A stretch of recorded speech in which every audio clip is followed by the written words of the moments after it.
बिस्मिल्लाहिर्रहमानिर्रहीम। अस्सलाम वालेकुम दोस्तों, नई वीडियो में खुश आमदीद। दोस्तों, तेहरान एक बार फिर तबाहकुन धमाकों से गूंज उठा।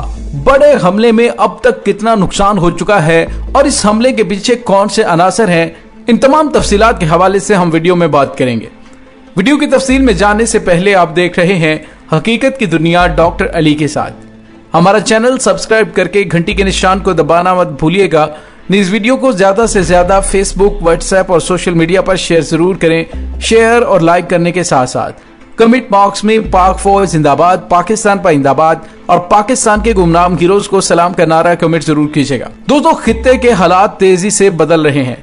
इस वक्त अफगानिस्तान से अमेरिका निकल रहा है, लेकिन निकलते निकलते वो खित्ते के ममालिक को आग में झोंकने की तैयारियां कर रहा है। दोस्तों, 2 दिन पहले ईरान ने अफगान हुकूमत और अफगान तालिबान को तेहरान में मदऊ किया और दोनों ममालिक के दरमियान बातचीत करवाई ताकि अफगानिस्तान के अंदर अमन कायम हो सके। दोस्तों, अफगानिस्तान के जितने हमसाया ममालिक है, जिनमें पाकिस्तान, रूस, ईरान खुसूसी तौर पर अफगानिस्तान के अंदर अमन चाहते हैं, लेकिन अमेरिका की कोशिश है कि किसी भी तरीके से खाना जंगी को शुरू करवाया जा सके।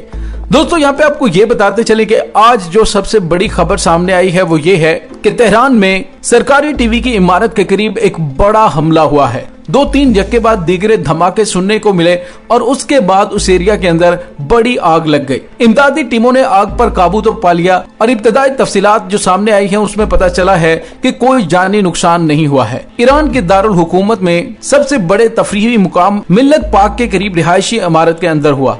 न्यूयॉर्क टाइम ने जो खबर ब्रेक की है उसमें कहा गया है वहां पर रॉकेट गिरते हुए देखे गए हैं, लेकिन दोस्तों, रूसी खबरसां इदारे की रिपोर्ट के मुताबिक ये धमाका रिहायशी इमारत के गैस सिस्टम में खराबी की वजह से हुआ है। ऐनी शाहिदीन का कहना है कि धमाका इतना जोरदार था कि यूं लग रहा था कि जैसे इमारत गिर पड़ी हो। ये इतना ज्यादा खौफनाक धमाका था कि मगरबी ईरान तक इसकी धमक और आवाज सुनी गई। दोस्तों, यहाँ पे आपको ये बताते चलें कि अभी तक ईरान के सरकारी जराये के हवाले से इस हमले की तफसीलात के हवाले से नहीं बताया गया। सिक्योरिटी चीफ की जानिब से खदशा जाहिर किया जा रहा है कि हो सकता है कि ये दहशत गर्दाना हमला हो, क्योंकि ये इलाका इस्लामी जमहूरिया ईरान की ब्रॉडकास्टिंग के हेडक्वार्टर के बिल्कुल करीब है। दोस्तों, अगर हालातों वाकयात का जायजा लिया जाए तो ईरान के ब्रॉडकास्टिंग हेडक्वार्टर के ऊपर यह हमला किया जा सकता है। उसकी वजह यह है कि हालिया दिनों में ईरान की जानिब से अमेरिका और इसराइल के खिलाफ सबसे बड़ी मुनज़्ज़म मुहिम चलाई गई और पूरी दुनिया को अमेरिका और इसराइल का घनौना चेहरा बेनकाब करके दिखाया गया। दोस्तों, आपको याद होगा कि गजा और इसराइल के दरमियान होने वाली जंग के दौरान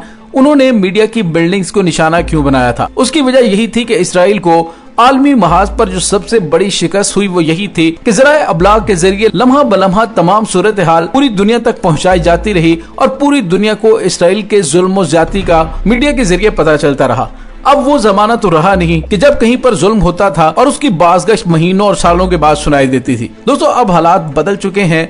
अमेरिका पर पूरी दुनिया की जानिब से प्रेशर डाला जा रहा है कि वो ईरान के साथ 2015 के जौहरी माहदे में वापस आए और उन पर पाबंदियां खत्म करें, क्योंकि अमेरिका ने एकतरफा तौर पर 2015 के जौहरी माहदे से दस्तबरदारी का ऐलान किया था।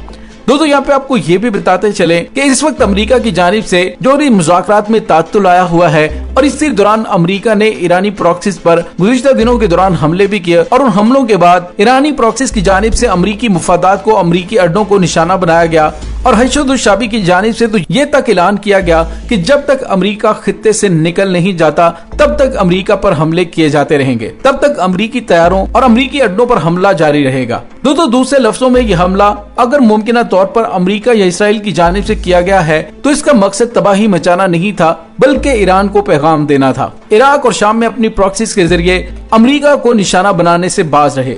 दोस्तों, दूसरी जानिब आपको ये भी बताते चलें कि आज रूस की जानिब से भी एक बड़ा ही वाज़ेह बयान आया, जिसमें रूसी सदर के नुमाइंदे ने कहा है कि अमेरिका शाम से भी वैसे ही निकल भागेगा जैसे अफगानिस्तान से निकला है। रूसी सदर के खुसूसी एलची ने कहा है कि अमेरिका को ऐसी ही इबरतनाक शिकस्त शाम और इराक में होगी जिस तरह से अफगानिस्तान से निकलने पे जैसे वो अफगानिस्तान से निकला है। इसलिए शाम के कुर्द ग्रोहों को अमेरिका पर भरोसा करने के बजाय दमिश्क हुकूमत पर तकिया करना चाहिए और उससे गुफ्तगू करनी चाहिए।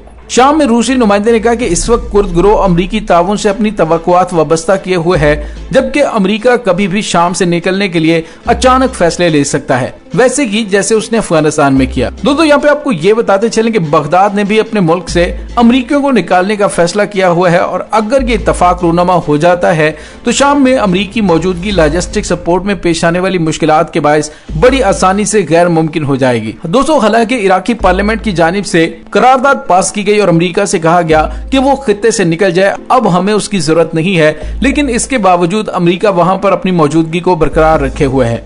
दोस्तों यहाँ पे आपको ये भी बताते चलें कि ईरान की जानिब से अभी तक कोई स्टेटमेंट जारी नहीं की गई, क्या यह हमला था या धमाका, इसके बारे में अभी तक कुछ नहीं बताया गया। लेकिन आजाद जराए कह रहे हैं कि ईरान के ब्रॉडकास्टिंग हेडक्वार्टर के नजदीक ये एक रॉकेट हमला था। दोस्तों दूसरी जानिब एक और बड़ी खबर भी सामने आ रही है और वो ये है कि ईरान की रेलवे सर्विस पर हैकर्स ने एक हमला किया है और इस हमले के दौरान ईरानी रेलवे की साख को तबाह करने के लिए एक ऐसे वायरस का इस्तेमाल किया गया। ईरानी रेलवे के नेटवर्क पर साइबर हमला किया गया जिसका मकसद इंफ्रास्ट्रक्चर को साइबर टेक के जरिए तबाह करना था, लेकिन ईरानी साइबर सिक्योरिटी ने इस हमले को नाकाम बना दिया है। दोस्तों याद रहे कि इससे पहले अब अमेरिका और इसराइल की जानिब से ईरान के नतंज में जोहरी प्लांट पर भी साइबर हमला किया गया। दोस्तों यहाँ पे आपको ये बताते चलें जो आज ईरानी रेलवे पर साइबर अटैक किया गया है उसमें ईरान के रेल निजाम को दरम बरम करने की कोशिश की गई। इस हमले में जो मैसेज सिस्टम को हैक करके जो पैगाम पैसेंजर्स तक पहुंचाया गया उसमें ट्रेनों के मंसूख होने और उनका ताखीर का शिकार होने के हवाले से जाली पैगाम भेजे गए और इसके साथ ही ईरानी स्टेशन के डिस्प्ले बोर्ड पर नमूदार हुए जिसमें मुसाफिरों को हैकर्स के जरिए मजीद मालूमात के लिए फोन नंबर पर कॉल करने का मशवरा दिया गया और ईरान के आला रहनुमा सैयद अली खामनाई के दफ्तर का नंबर भी दिया गया।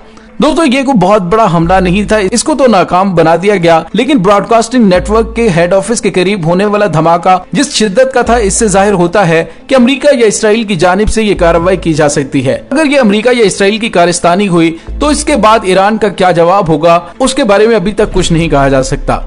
दोस्तों इसके साथ ही डॉक्टर अली को इजाजत दीजिए, इंशाल्लाह बहुत जल्द मिलते हैं एक नई वीडियो में। तब तक के लिए अपना बहुत सारा ख्याल रखिएगा।